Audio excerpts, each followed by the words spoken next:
maamulka gobolka Shabeellaha Dhexe iyo kan degmada Cadale ayaa soo kormeeray dekadii dabiiciga ahayd ee degmada Cadale oo sagaashameeyadii ay maraakiib ku soo xiran jirtay isla markaana badeecadaha noocyadooda kala duwan ay ka soo degi jireen xilliyadii dawladii dhexe ee Soomaaliya ay burburtay waxaana dekadani ay muhiim u tahay dawlad goboleedka Hirshabeelle oo ah dawlad goboleedka ugu da'da yar dawlad goboleedyada dalka ka jira haddii ay mar kale shaqeyso dekada Cadale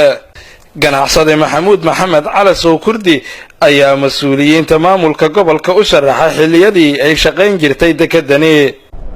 dekada malab leh oo ah dekada degmada Cadale oo ah degmo aad iyo aad taariikh u ah meeshan waa meeshii mataqaana ummadda Soomaaliyeed ay ka wada faa'iideysan jirtay haday tahay harid iyo dejid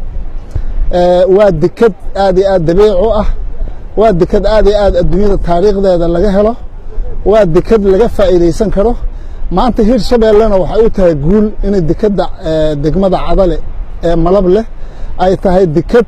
maanta ummadda Soomaaliyeed oo dhan ka faa'iideysan tagto dekadan wax ka dejinteeda waqti aad iyo aad ilaa dawladihii Talyaaniga iyo Ingiriiska waxay ahayd dekad balse waxaan hadalan taas ku qabnaa laakiin waxaan ognahay waqtigii mataqaana dagaaladii sokeeye dalka Soomaaliya ka dhaceen culayskii dekada weyneed ee xamar inay dekadan soo fuushay laguna guuleystay in ummadda Soomaaliyeed mataqaana badeecooyinka xag ganacsi iyo xag macaawino iyo xag mataqaana qalab kale ay aad iyo aad uga degaan waxay la factay Italo degmada Cadale waxa la dhihi jiray Italo dawladihii shansheeye markay maamulayeen marka dekadana waxay ahayd dekad taariikhdaas leh waagi Italo la isticmaali jiray sanadkii waxay bilaabatay waa 90kii labadii saddexdaas sano ay aad looga faa'iideysanay iyo ka bacdiyo dadku ay xoolaha yaani mataqaana ka xirtaan ganacsatada markay dhulkan xoolo ka gataan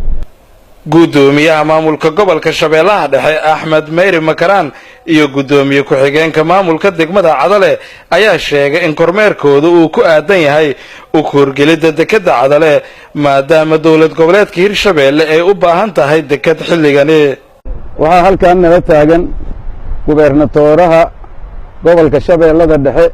oo si booqasho ah noogu yimid asagoo uu kurgelaya xaalada dhowr ah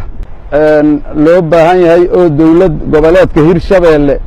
ay ku dhawaaqday in ay ka dhigayso dekad ay ka sameynayso degmada Cadale iyo dekadaaniba